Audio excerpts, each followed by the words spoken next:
আজকে আমি বানাবো পাবদা মাছের ঝোল আলু দিয়ে। তো পাবদা মাছ বড় বড় সাইজ পিস করে নিয়ে ভাজা করছি। এই দুটো এগুলো ভাজা হচ্ছে, আর এখানে আর দুটো আছে, এই দুটো কাটিনি, দুটো ছোটো, এগুলোকে ভেজে নিই, তারপরে এগুলো ভেজে নিচ্ছি।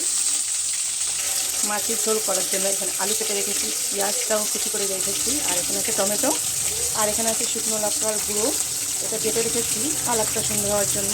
আর এখানে আছে রসুন বাটা, পেঁয়াজ বাটা, আর এখানে আছে অল্প একটু সর্ষে বাটা। সর্ষেটা একটু দেবো, দিলে একটু টেস্টি হবে। আর এইদিকে বাকি মাছগুলো ভাজা হয়ে গেছে, এখন এই মাছ দুটো ভেজে নিচ্ছি। মাছ ভাজা হয়ে গেছে, এখন পেঁয়াজগুলো দিয়ে দেবো। পেঁয়াজটা একটু লাল করে ভেজে নিই। এই পেঁয়াজের মধ্যে আলুগুলো দেবো, আলু আলাদা করে ভাজবো না।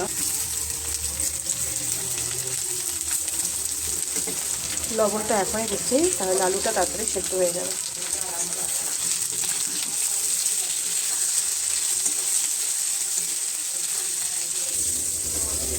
এখন একটু ঢাকনা চাপা দিয়ে রাখছি। পেঁয়াজগুলো লাল করে ভাজা হয়ে গেছে, আলুগুলো ভাজা হয়ে গেছে। এখন এখানে দেবো রসুন বাটা, তারপরে এখানে দিলাম আদা বাটা, সরি আদা বাটা না, এটা হলো পেঁয়াজ বাটা। আদা বাটাটা একটু পরে দিচ্ছি। তারপরে দিয়ে টমেটো,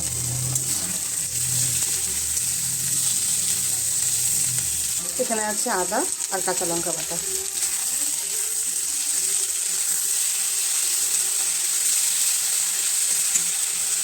তারপরে দিচ্ছে হলুদ, জলে গুলিয়ে রেখেছি, সেই হলুদটা দিচ্ছি। তারপরে দিচ্ছি লঙ্কার গুঁড়ো।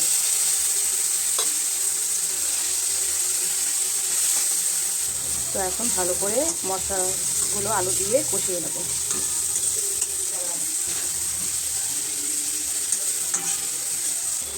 মশলা দিয়ে এই দেখো তেল ছেড়ে দিচ্ছে, একদম ভাজাটা ঠিকঠাক হয়ে গেছে।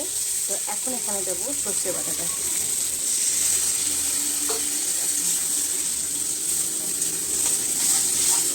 এটা বেশি ভাজবো না, নাহলে তিতো হয়ে যাবে। সর্ষে বাটা এমনি তিতো লাগে, তো এখানে টেস্টির জন্য একটু সর্ষে বাটাটা দিলাম। দেখো ভাজা একদম হয়ে গেছে, আর বেশি ভাজবো না, ভাজলেই তিতো হয়ে যাবে, যেহেতু সর্ষে বাটা দিয়েছি। এখন দেবো জল, এটা একটু ঝোল করবো, তাই একটু বেশি করে জল দিলাম। আর আলুটাও একটু সিদ্ধ হতে হবে, সেই কারণে জলটা একবারে দিয়ে দিলাম। এখন ঢাকনা চাপা দিয়ে রাখছি, আলুটা সিদ্ধ হয়ে যাক, তারপর ঢাকনাটা খুলবো। দেখি কী অবস্থা। এই তো ঝোল ফুটছে, দেখি আলু সিদ্ধ হয়েছে কিনা। সিদ্ধ হয়ে গেছে, আর একটু হোক। এই তো একটু বাকি আছে, আর একটু সিদ্ধ হবে। ওটা আবার দিয়ে রাখছি। আর এইদিকে তেল গরম করতে বসিয়েছি। এখানে হবে শিউলি ফুলের বড়া, এখানে 3টেই করবো।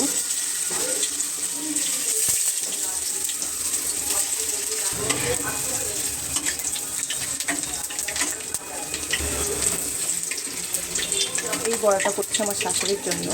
তো উনি এই পাতাগুলো নিয়ে এসে বলছে ওনাকে বড়া করে দিতে হবে। তো বেশি নেই, 3টেই হয়েছে, তাই ওনাকে এই 3টে বড়া করে দিচ্ছি। আর এইদিকে আমার মাছের ঝোলটা হচ্ছে, মনে হচ্ছে আলু সেদ্ধ হয়ে গেছে। ঢাকনাটা খুলে নিলাম। এখন দিয়ে দেবো মাছগুলো ভাজা হয়ে গেছে, তো ঝোলটাও হয়ে গেছে। তো এখন আস্তে করে দিলাম। এই পাবদা মাছের ঝোল এরকম করে পাতলা করে কিন্তু খেতে ভালোই লাগে।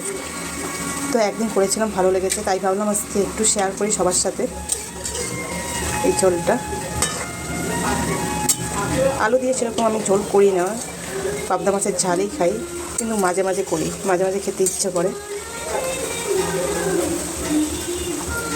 আর একটু এখানে 10 মিনিটের মতন ফুটুক ঝোলটা, তারপরে নামিয়ে নিচ্ছি। আর এইদিকে বড়াটাও হয়ে গেছে। বাহ, হয়ে গেছে, শিউলি ফুলের বড়া হয়ে গেছে। তো আবার এখানে বড়া বসাচ্ছি, এটা হলো মাছের ডিমের বড়া। আর এইদিকে মাছের ঝোলটা একদমই হয়ে গেছে। তো এখন আমি গ্যাসটাকে বন্ধ করে দেবো। আর এইদিকে মাছের ডিমের বড়াটা ততক্ষণে ভেজে নিই। আর এইদিকে আমার পাবদা মাছের ঝোল হয়ে গেছে। তো সবাইকে টাটা। আলু দিয়ে পাতলা করে পাবদা মাছের ঝোল। তো সবাইকে টাটা।